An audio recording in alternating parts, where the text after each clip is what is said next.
بسم الله الرحمن الرحيم. السلام عليكم ورحمة الله وبركاته.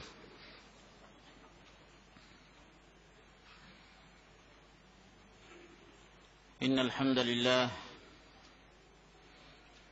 نحمده ونستعينه ونستغفره ونعوذ بالله من شرور أنفسنا ومن سيئات أعمالنا. من يهده الله فلا مضل له ومن يضلل فلا هادي له، وأشهد أن لا إله إلا الله وحده لا شريك له، وأشهد أن محمدا عبده ورسوله.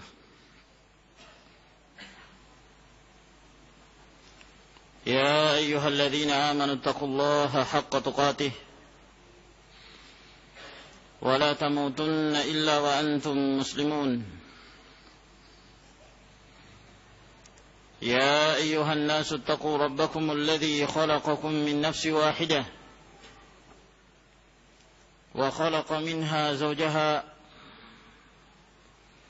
وبث منهما رجالا كثيرا ونساء، واتقوا الله الذي تساءلون به والأرحام إن الله كان عليكم رقيبا. يا أيها الذين آمنوا اتقوا الله وقولوا قولا سديدا يصلح لكم أعمالكم ويغفر لكم ذنوبكم، ومن يطع الله ورسوله فقد فاز فوزا عظيما. أما بعد، فإن أصدق الحديث كلام الله تعالى، وخير الهدي هدي محمد صلى الله عليه وعلى آله وسلم، وشر الأمور محدثاتها، فإن كل محدثة بدعة وكل بدعة ضلالة وكل ضلالة في النار. معاشر المسلمين والmuslimat rahimakumullah, dalam Kitabul Iman, dan hadis ini adalah merupakan akhir hadis yang beliau sebutkan dalam Kitabul Iman. Berkata Al-Imam Abu Abdullah Muhammad bin Ismail bin Ibrahim Ibn al-Mughirah bin Bardizbah Al-Ju'fi maulahum Al-Bukhari rahimahullahu ta'ala, haddatsana Abu Nu'man, telah memberitakan kepada kami Abu Nu'man. Beliau bernama Muhammad ibn al-Fadl As-Sadusi. Beliau berasal dari Basrah, yang dikenal dengan laqab Arim. Dan dalam salah satu riwayat beliau mengatakan, orang tuaku memberi nama aku Arim, sedangkan aku sendiri memberi nama pada diriku sendiri dengan nama Muhammad. Sehingga beliau dikenal dengan nama Muhammad ibn al-Fadl As-Sadusi rahimahullahu ta'ala. Dan beliau seorang yang sangat terpercaya dalam meriwayatkan hadis. Hanya saja pada akhir-akhir hayat beliau, disebabkan karena ketuaan, terjadi perubahan dalam hal kekuatan hafalan beliau. Akan tetapi banyak dari kalangan para ulama telah meriwayatkan hadis-hadis dari beliau di saat beliau masih sangat kuat hafalannya. Qala haddatsana Abu Awanah, beliau berkata telah memberitakan kepada kami Abu Awanah Al-Waddah bin Abdullah al-Yashkuri al-Wasiti. Beliau juga berasal dari Basrah. An Ziyad bin Ilaqah, dari Ziyad bin Ilaqah bin Malik Al-Tha'labi Abu Malik. Beliau berasal dari Kufah, dan beliau termasuk perawi yang terpercaya dalam meriwayatkan hadis. Qala, beliau berkata, sami'tu Jarir ibn Abdullah, aku mendengarkan Jarir bin Abdullah yaqulu yawma mata al-Mughirah ibn Syu'bah. Beliau berkata pada saat kematiannya Al-Mughirah bin Syu'bah. Adapun Jarir bin Abdullah radhiyallahu ta'ala anhu telah kita sebutkan pada pertemuan yang lalu ringkasan dari biografi beliau, bahwa beliau adalah seorang sahabi di antara sahabat Nabi sallallahu alaihi wasallam yang masuk Islam belakangan, pada akhir-akhir masa hidupnya Rasulullah sallallahu alaihi wasallam pada tahun ke-10. Dan beliau yang dijuluki oleh Umar bin Khattab radhiyallahu ta'ala anhu Yusuf hadhihi al-ummah, disebabkan karena ketampanan beliau, Yusufnya umat ini radhiyallahu ta'ala anhu. Beliau berkhutbah pada hari kematian Al-Mughirah bin Syu'bah. Adapun Al-Mughirah bin Syu'bah radhiyallahu ta'ala anhu, beliau termasuk di antara sahabat Nabi sallallahu alaihi wasallam yang senantiasa bersama Rasulullah alaihi salatu wasalam dan mengikuti beberapa peperangan di zaman Rasul alaihi salatu wassalam, sehingga dalam satu peperangan mata beliau terkena senjata musuh yang sebelah, yang menyebabkan beliau buta sebelah, Al-Awar radhiyallahu ta'ala anhu. Dan beliau juga termasuk di antara sahabat yang disebutkan bahwa postur beliau termasuk di antara postur yang tinggi. Dan beliau dikenal sebagai seorang dahiyah, seorang yang sangat pandai berbicara, sangat pandai berkomunikasi, sehingga apabila beliau berbicara atau berdialog dengan seorang, dia mampu menundukkan orang tersebut, mampu menundukkan lawannya. Oleh karena itu, di antara yang dikenal dari Al-Mughirah bin Syu'bah radhiyallahu ta'ala anhu, beliau seorang laki-laki yang nakah mutlaq, yang suka menikah dan suka bercerai, senang menikahi para wanita dan senang menceraikan. Dan subhanallah, apabila beliau berbicara, walaupun orang-orang sudah mengetahui bahwa Al-Mughirah bin Syu'bah ini kalau menikah tidak akan bertahan, pasti dia akan ceraikan, akan tetapi dengan bahasanya yang dapat mempengaruhi orang, ada saja wanita yang mau untuk menikah dengan beliau radhiyallahu ta'ala anhu,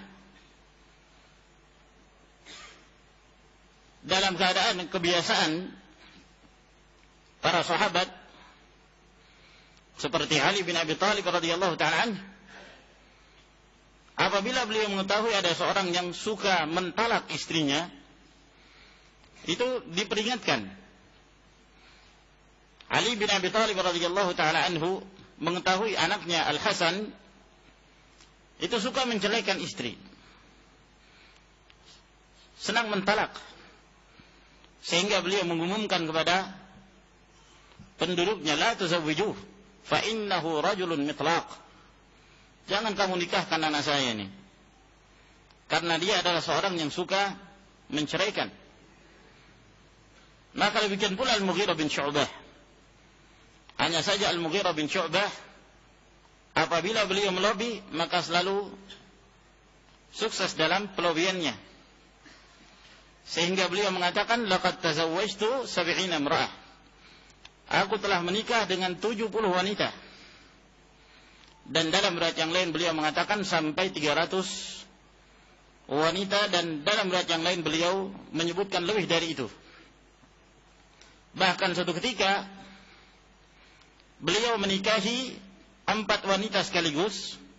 Jadi jangan difahami 70 itu sekaligus 70 seluruhnya bersamaan, tidak. Tapi nikah cerai, nikah cerai, nikah cerai terus sampai 70 kali. Bahkan pernah beliau sekali menikah 4. Sekali menikah, maka beliau langsung menikahi 4 wanita. Tidak berapa lama kemudian beliau mengumpulkan istri-istrinya 4 orang ini, lalu dijajar, berbaris di hadapan Al-Mughirah bin Syu'bah. Kemudian Al-Mughirah berkata di hadapan mereka, antunna hasanatul akhlaq tawilatul anaq walakinni rajulun mitlaq fa antunna talaq. Kalian ini akhlaknya baik-baik semua, lehernya panjang-panjang, ini menunjukkan mereka orang-orang tinggi. Akan tetapi saya ini seorang yang suka menceraikan. Maka sekarang ini kalian semua adalah orang-orang yang saya ceraikan. Maka diceraikan sekaligus. Naam, radhiyallahu ta'ala anhu. Dari sini juga menunjukkan bahwa perceraian biasa dilakukan oleh sebagian para sahabat, bukan celaan. Apa yang diriwayatkan dari Nabi sallallahu alaihi wasallam, abghadul halali ila Allah at-talaq. Perkara yang halal yang paling dibenci Allah Subhanahu wa taala adalah perceraian. Hadis ini dhaif. Hadis yang lemah. Yang sahih bahwa riwayat ini mursal, terputus sanadnya. Walaupun masyhur di kalangan para fuqaha. Dan kadang-kadang sebagian disampaikan oleh para khutbah. Maka hadis ini adalah hadis yang dhaif, tidak bisa dijadikan sebagai hujjah. Dan juga dari sini sengaja kita menyebutkan biografi beliau untuk menjelaskan bahwa yang namanya poligami adalah satu hal yang ma'ruf di zaman Rasul sallallahu alaihi wasallam. Sebagaimana Rasulullah alaihi salatu wassalam berpoligami, para sahabat yang lain pun mereka berpoligami. Bahkan di antara satu ucapan Al-Mughirah bin Syu'bah radhiyallahu ta'ala anhu, beliau mengatakan, sahibul mar'ah in maridat maridah wa in hadat hadah. Orang yang punya satu istri, kalau istrinya sakit dia ikut sakit. Iya kan? Karena kalau istri sakit, suaminya yang cucikan pakaian, suami yang menjaga anak, suami yang mengerjakan ini dan itu, ikut sakit. Wa in hadat hadah. Kalau istrinya haid, suaminya juga ikut haid. yakni beristirahat. Iya kan? Wa sahibul mar'atain baina narain tush'alan. Sedangkan orang yang memiliki dua istri itu berada di antara api yang terus menyala. Yang satu mati, yang satunya menjalankan mesinnya. Walhasil, ma'asyiral ikhwah rahimakumullah, agar kemudian kaum muslimin tidak tabu terhadap sunnah ini. Sesuatu yang memang telah dibolehkan, bahkan disyariatkan oleh Rasul sallallahu alaihi wa ala alihi wasallam. Dalam riwayat Imam Al-Bukhari rahimahullah taala, ketika Abdullah bin Abbas radhiyallahu taala anhuma mengatakan kepada Atha, "Hal tazawwajta?" Apakah engkau telah menikah? Maka kata Atha, la, saya belum menikah. Kata Ibn Abbas radhiyallahu ta'ala anhuma, tazawwaj fa inna khaira hadhihi al-ummah aktsaruha nisaa. Menikahlah engkau, karena sesungguhnya orang terbaik dari kalangan umat ini adalah yang paling banyak istrinya. Qama, maka berdirilah Jarir bin Abdullah radhiyallahu ta'ala anhu, fahamidallaha wa athna alaih. Maka beliau memuji Allah subhanahu wa ta'ala dan menyampaikan pujian-pujian kepada Allah Rabbul Alamin. Maka di sini menunjukkan bahwa sebelum seseorang mulai khutbah atau ceramah, dianjurkan hamdalah, memberikan pujian-pujian untuk Allah subhanahu wa ta'ala. Dan banyak sekali hadis-hadis yang datang dari Nabi SAW yang menjelaskan tentang hal ini. Dan beliau berkhutbah pada saat meninggalnya Al-Mughirah bin Syu'bah. Al-Mughirah bin Syu'bah meninggal pada tahun 50 Hijriyah. Dan pada saat itu beliau meninggal, yang pada saat beliau masih hidup, beliau menjadi gubernur di daerah Kufah pada zaman khilafah Muawiyah bin Abi Sufyan radhiyallahu ta'ala anhumah. Maka tatkala Al-Mughirah bin Syu'bah meninggal, ada yang mengatakan digantikan oleh anaknya yang bernama Urwah. Ada pula yang mengatakan bahwa yang menggantikan dia adalah beliau ini, Jarir bin Abdullah. Oleh karena itu beliau pun berkhutbah pada saat meninggalnya Al-Mughirah bin Syu'bah radhiyallahu ta'ala anhu. Setelah beliau memuji Allah subhanahu wa ta'ala dalam khutbahnya, beliau mengatakan, alaikum bittiqa'illahi wahdahu la syarikalah. Hendaklah kalian bertakwa kepada Allah, hanya kepadanya, tidak ada sekutu baginya.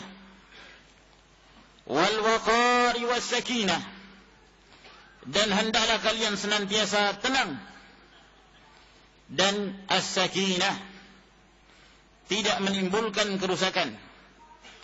Hendaklah kalian senantiasa menjaga diri-diri kalian dengan sakinah wal waqar, jaga ketenangan. Perhatikan segala sesuatu dengan akal, pandangan yang baik. Beliau menyampaikan khutbah ini untuk mengingatkan mereka, mengingatkan rakyatnya agar dengan meninggalnya Al-Mughirah bin Syu'bah jangan bikin keributan. Sebagaimana yang kita ketahui bahwa biasanya kalau ada pemimpin yang lengser ataukah pemimpin yang meninggal, maka kadang-kadang ada sebagian mereka memanfaatkan situasi untuk membuat keonaran, membuat kericuhan, memperkeruh suasana. Maka inilah yang diingatkan oleh Jarir bin Abdullah radhiyallahu ta'ala an. Terlebih lagi pada zaman itu, negeri Kufah dikenal dengan keadaan orang-orangnya yang suka membawa kerusuhan, yang suka memperkeruh suasana. Dan bahkan pada zaman itu, yang kebanyakan mereka dari orang-orang yang berpemikiran Syiah dan berpemikiran Rafidhah, maka mereka suka mencari fitnah. Dan itu dikenal pada zaman tersebut negeri Kufah, termasuk di antara negeri yang di sana fitnah itu muncul. Termasuk di antaranya penyebab kematian Al-Husain bin Ali bin Abi Thalib radhiyallahu ta'ala anhumah di Karbala. Yang menyebabkan meninggalnya beliau adalah orang-orang Syiah itu sendiri.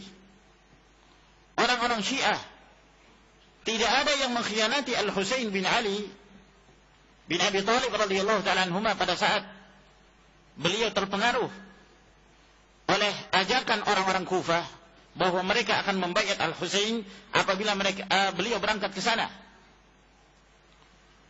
Telah dikirim surat pada Al-Husain yang isinya bahwa ajakan, berangkatlah ke Kufah. Kami akan membaiatmu. Kami akan mengangkatmu sebagai khalifah. Maka sempat terpengaruh Al-Husain radhiyallahu ta'ala, dinasihati oleh para sahabat yang lain.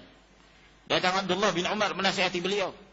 Akan tetapi beliau tetap melanjutkan perjalanan. Beliau berangkat bersama keluarganya. Ternyata itu hanyalah tipuan belaka. Setelah sampai di negeri yang disebut dengan Karbala, maka orang-orang Syiah ini pun bersama dengan pasukannya Yazid bin Muawiyah, maka mereka menggempur pasukan Al-Husain bin Ali bin Abi Thalib, yang di situ ada para wanita, istri dan keluarganya Al-Husain, anak-anaknya. Lalu kemudian Husain radhiyallahu ta'ala dibantai dan dipenggal kepala beliau radhiyallahu ta'ala. Oleh karena itu, ma'asyiral ikhwah rahimakumullah, satu hal yang mengherankan orang-orang Syiah ini, mereka menjadi penyebab meninggalnya Al-Husain radhiyallahu ta'ala di Karbala.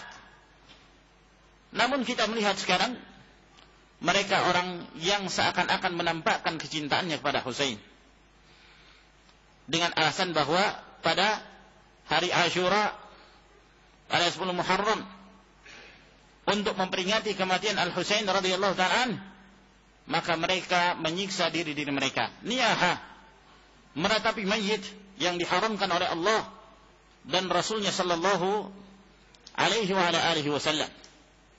Sebagaimana yang kita ketahui bersama, ya, mengiris-iris kepala hingga mengeluarkan darah, mencambuk-cambuk dengan cambuk dari rantai besi ke pundak-pundak mereka, dan dianggap bahwa semakin banyak darah yang keluar, semakin menunjukkan pengorbanannya terhadap kematian Husain radhiyallahu ta'ala. Apakah ini dari agama?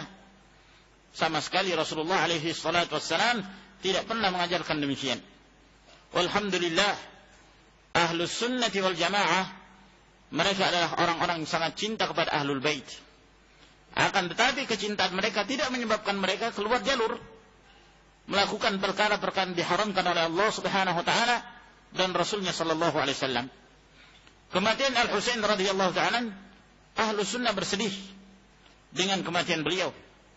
Akan tetapi bukan demikian dengan cara-cara yang diharamkan, dengan cara niyahah, meratapi mayit, menyiksa-nyiksa diri, yang dilarang oleh Allah tabaraka wa ta'ala.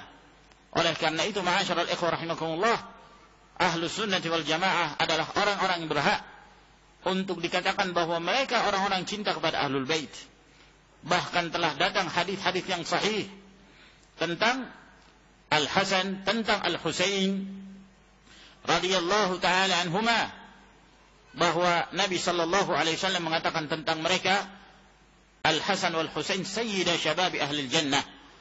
Al-Hasan dan Al-Husain keduanya adalah pimpinan para pemuda penduduk surga, menunjukkan bahwa mereka adalah orang-orang yang dimuliakan oleh Allah subhanahu wa ta'ala.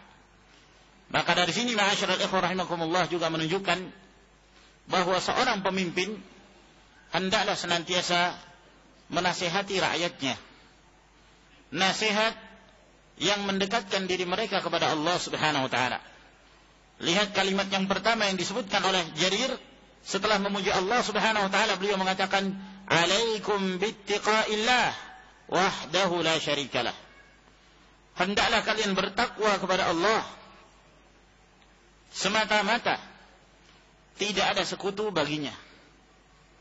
Mengajak untuk mentauhidkan Allah subhanahu wa ta'ala, mengajak untuk kembali kepada jalan Allah, meninggalkan syirik, meninggalkan undang-undang buatan manusia, meninggalkan syariat-syariat yang dibuat oleh manusia, dan kembali kepada syariat Allah subhanahu wa ta'ala. Itu adalah merupakan jalan keluar dan solusi dari fitnah yang terjadi di kalangan umat.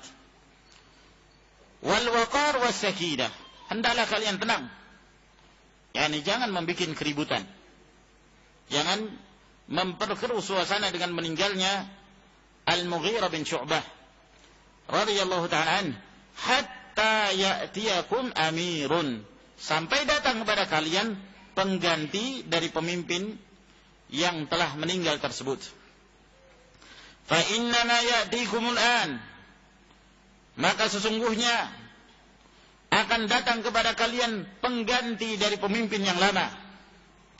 Thumma qala, kemudian beliau melanjutkan khutbahnya, istaghfiru li amirikum, hendaklah kalian memintakan maaf dari Allah Subhanahu wa taala terhadap pimpinan kalian itu. Ini karena beliau telah meninggal, mintalah ampun kepada Allah untuk beliau. Maka di sini menunjukkan anjuran untuk mendoakan pemimpin. Semoga Allah Subhanahu wa taala memberikan ampunan kepada beliau. Apakah di saat dia telah meninggal ataukah di saat dia masih hidup. Bahkan Al-Imam Ahmad rahimahullah, demikian pula Al-Fudail bin Iyad rahimahullah ta'ala, beliau mengatakan, "Lau kanat li da'watun mustajabah la da'awtuha lis-sultan." Sekiranya aku mempunyai doa yang doa itu pasti dikabulkan oleh Allah Subhanahu wa taala, niscaya aku akan mendoakan kebaikan untuk penguasa. Sebab baiknya penguasa akan mendatangkan kesejahteraan bagi rakyat.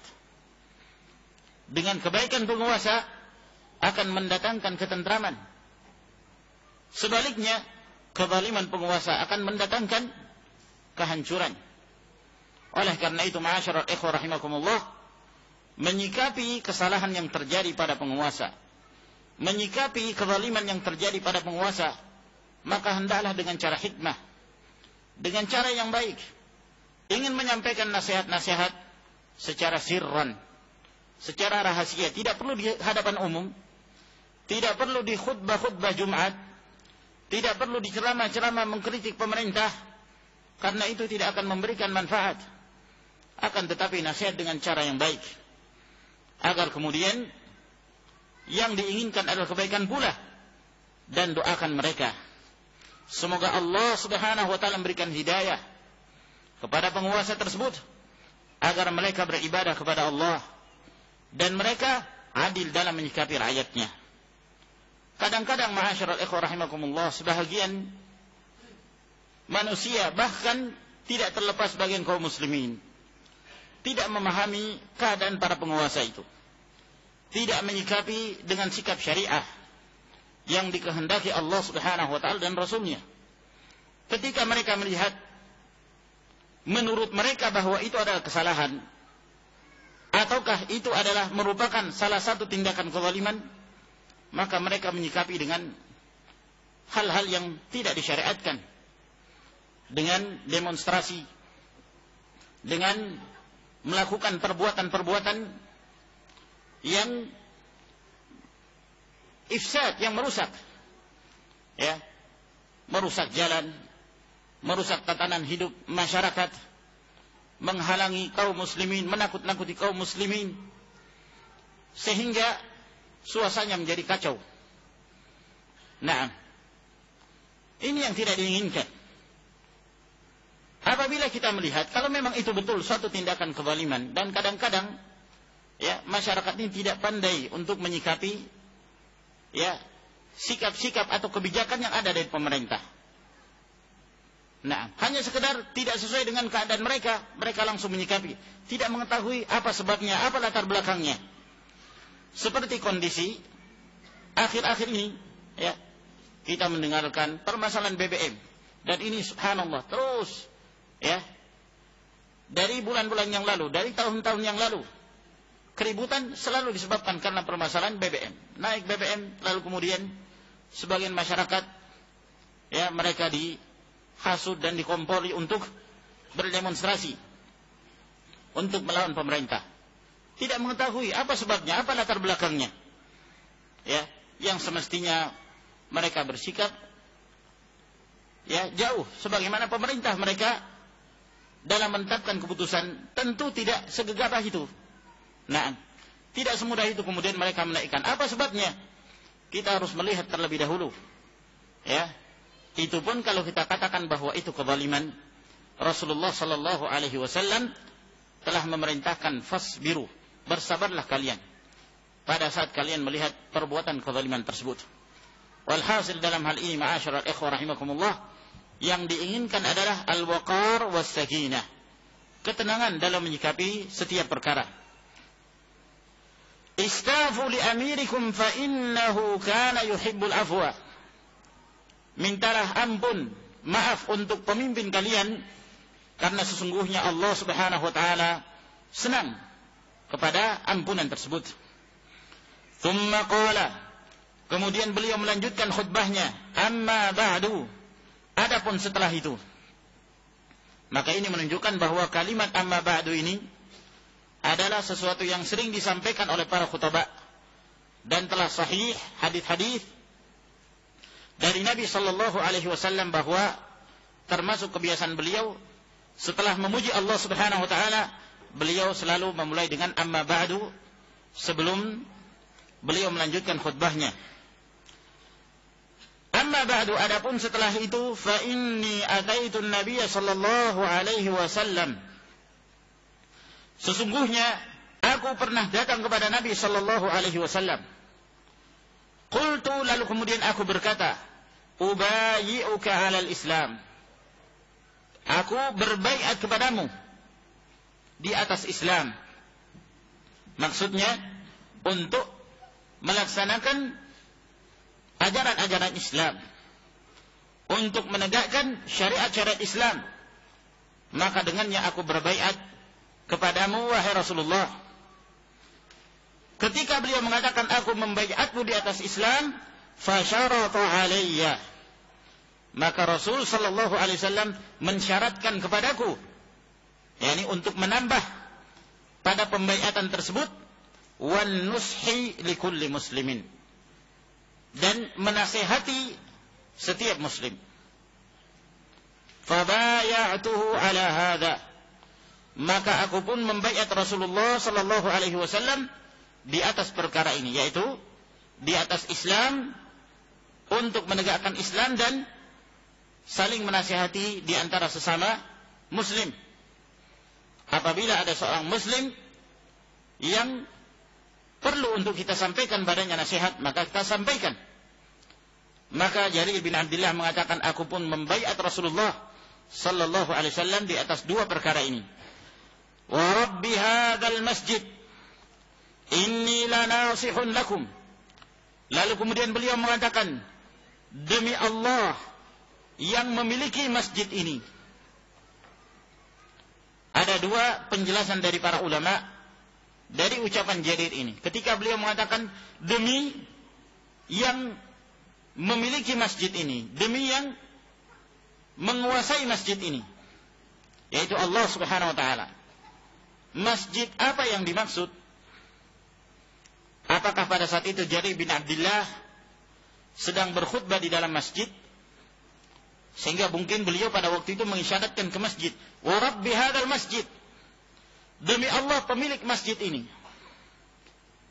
Atau mungkin pada saat itu beliau mengisyaratkan tangannya ke Ka'bah, beliau menunjuk ke arah kiblat, dan itu dikuatkan dengan riwayat yang lain. Dalam riwayat yang lain, ketika Jarir radhiyallahu ta'ala anhu berkhutbah, dengan khutbahnya ini beliau mengatakan wa rabbil Ka'bah, demi Allah yang memiliki Ka'bah, yang menguasai Ka'bah. Sehingga yang zahir yang dimaksud masjid di sini adalah Al-Masjidul Haram. Mungkin pada saat itu beliau berada di Kufah, namun beliau mengisyaratkan tangannya ke Al-Ka'bah, ke arah kiblat, lalu beliau mengatakan wa rabbi hadzal masjid, demi Allah yang memiliki masjid ini, inni lanasihun lakum, sesungguhnya aku benar-benar penasihat terhadap kalian.